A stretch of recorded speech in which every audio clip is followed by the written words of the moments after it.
श्री गोपाळ कृष्ण भगवान की जय। लीळा नंबर 120चा उर्वरित भाग।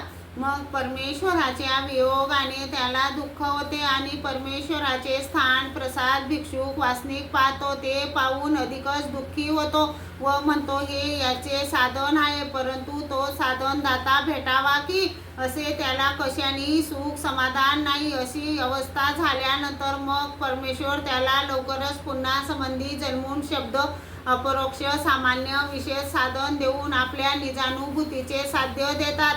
यावर नाथोबास म्हणाले, जीजी मी ह्या बाईच्या घरी रोज भिक्षेला जात असे, तेव्हा तिचा पती मला चांगली भिक्षा द्यायला लावी।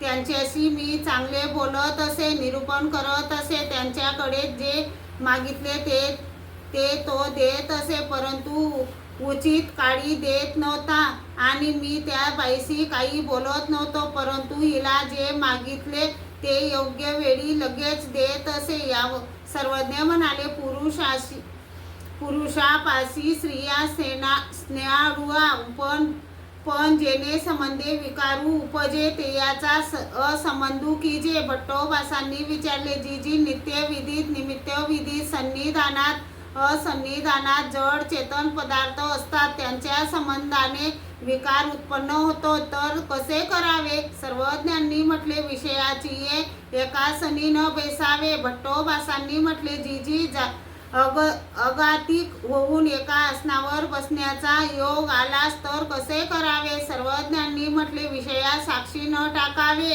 श्री गोपाळ कृष्ण भगवान की जय।